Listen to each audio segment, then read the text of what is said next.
They took 24 million quid out of the club about 2 months ago. We've got now a decrepit, rotting stadium that is, to be fair, second rate when it was the best stadium in the world 15, 20 years ago.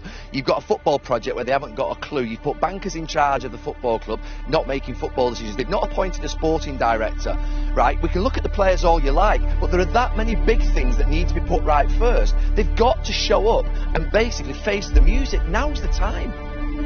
British billionaire Sir Jim Ratcliffe wants to buy a stake in Manchester United with a view to taking full control if the club is for sale.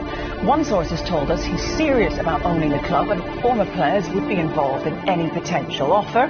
The development follows reports that the Glazer family are considering selling a minority stake in the club. United have declined to comment about rumours and speculation. Ratcliffe is a United fan, has invested in several sports teams in recent years. According to Forbes, overnight, it's worth £10.8 billion. You can't get away from the ownership issue, and I've said this before and I'll keep saying it. Under the current owners, this is what United is going to be like. The only money that's been spent on players at Manchester United is the money the club has generated or that it's borrowed.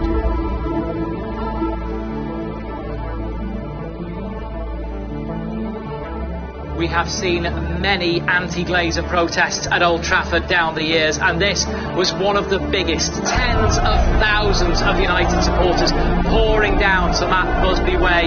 This protest organised by the 1958, one of the Manchester United supporters groups.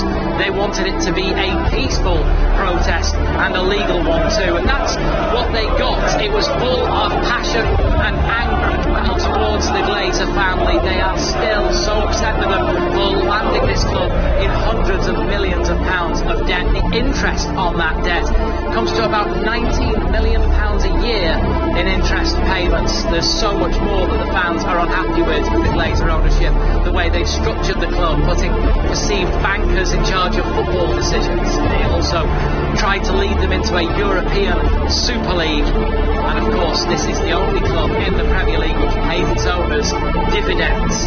Because the way they bought the club, the way they loaded debt onto the club, and the way the club has to pay those debts off, means that United are going to fall further and further behind very well-run clubs, where you've got owners who put money in, not owners who take money out.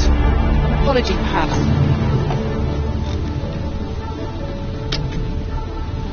Are the fans just customers to you, Mr. Glazer?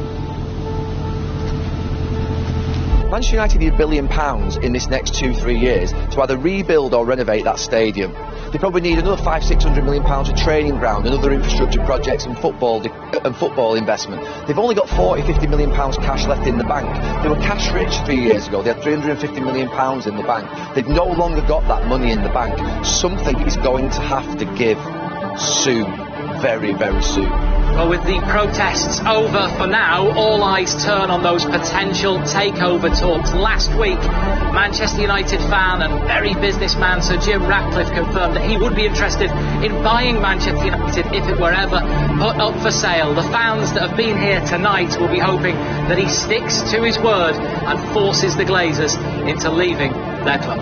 And he's always said that he was potentially interested in buying United if they were put up for sale. And that has now been confirmed. He said that, look, this is not about money as far as Sir Jim is concerned. It just feels like the time is right for a reset at Manchester United.